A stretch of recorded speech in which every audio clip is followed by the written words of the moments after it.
Good morning ninth class बच्चों। मैं आपकी तबले की टीचर मिसेस ऋचा गिरी बोल रही हूँ।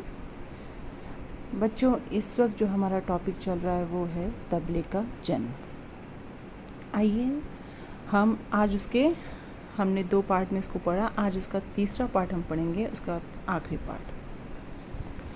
उपरोक्त विवरण की पुष्टि में आचार्य कैलाश चंद्र देव बृहस्पति का यह मत विचारणीय है।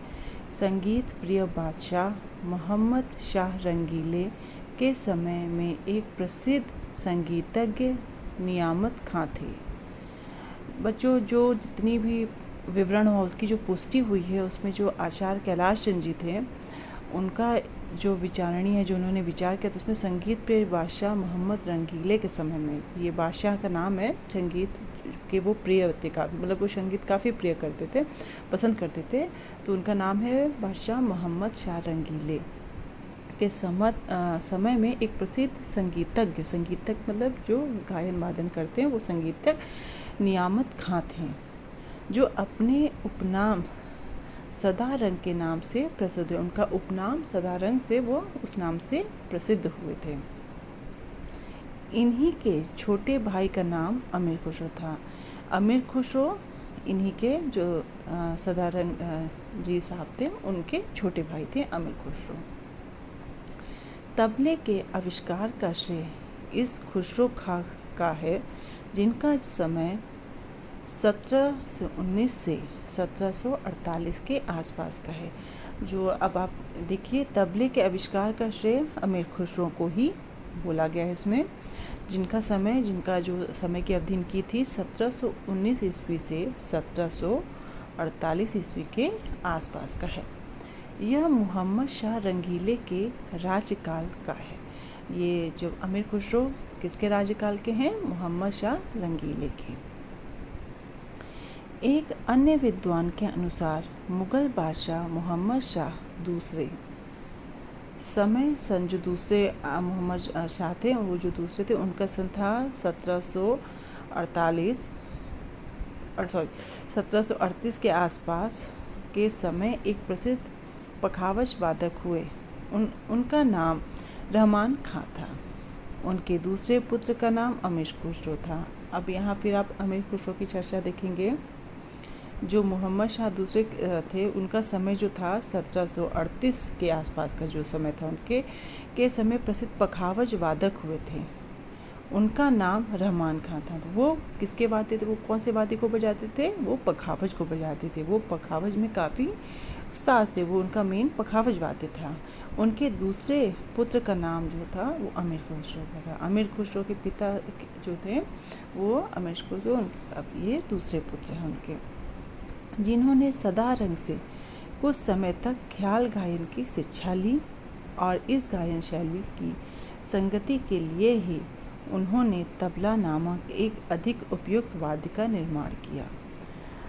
अब बच्चों, जो सदारंग जी हैं उनसे उन्होंने ख्याल गायकी की अमीर खुसरो ने दीक्षा ली, और इस गायन शैली में संगीत के लिए ही उन्होंने तबले को निर्माण किया, तबले को जन्म दिया। ऊपर दिए गए तथ्यों के अनुसार तबला निर्माण का समय 18वीं शताब्दी के पूर्वार्ध में माना जाना चाहिए, और उसका आधारवाद पखावज ही स्वीकार करना चाहिए। अब इसमें बताया जो 18वीं शताब्दी के पूर्वार्ध माना जाना, मतलब उससे 18वीं शताब्दी से पूर्व पहले माना जाना चाहिए तबले का आविष्कार, और जिसका आधार क्या है, उसका बेस क्या है?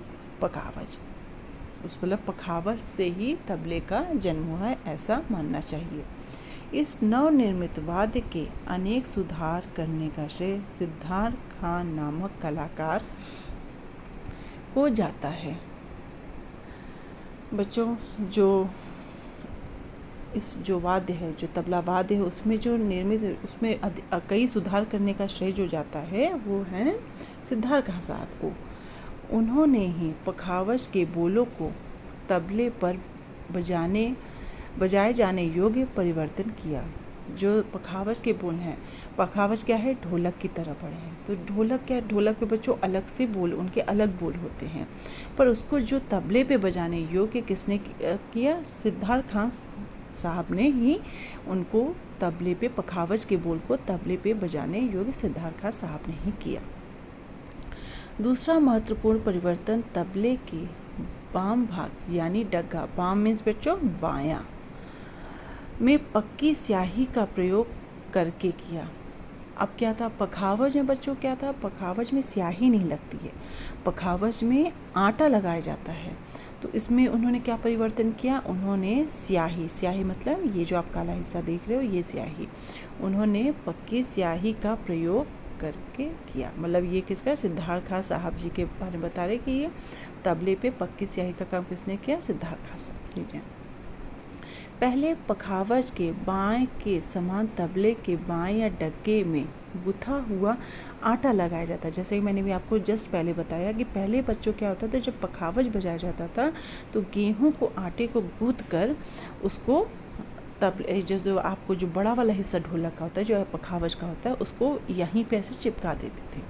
तो वहीं बताया है कि पहले पखावज के बाएं के समान तबले के बाएं डग्गे में गुथा हुआ आटा लगाया जाता था। उसका परिणाम यह होता था कि ढोलक के कुछ बोल तबले पर नहीं निकल पाते थे। अब आटे लगाने से क्या होता था कि जो ढोलक के जो बोल थे वह तबले पे नहीं निकाले जा सकते थे।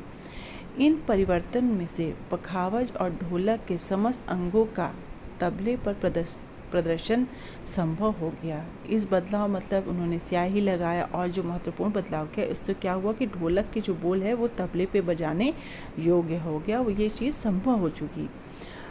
उस्ताद सिद्धार्थ खां के शिष्यों और पुत्रों ने तबला वादन की शैली को आगे बढ़ाया और तबले के प्रथम घराना दिल्ली घराने की नींव डाली। सिद्धार्थ खां साहब जी के जो शिष्य और उनके पुत्र ने तबला वादन की शैली को आगे, इन्होंने ही तबले वादन को आगे बढ़ाया, उसका एक तरह से आपके उसका विस्तार उन्होंने किया।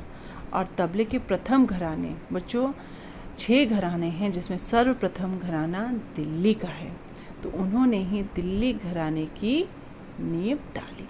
किसने, सिद्धार्थ खां साहब जी ने दिल्ली घराने की नींव डाली। बच्चों आज हमारा ये टॉपिक ख़त्म हो गया। तबले का जन्म आपको पूरा समझ में आ ही गया होगा, नहीं आ गया तो आप मुझे क्वेश्चन उसका बना के जो टॉपिक या जो चीज़ नहीं समझ में आ रही है वो आप मुझसे पूछेंगे। मैं इसकी फ़ोटो भेजूँगी, इसके आगे जहाँ तक आपने काम किया होगा उसके आगे आप ये काम शुरू करेंगे और मुझे दिखाएंगे। Thank you.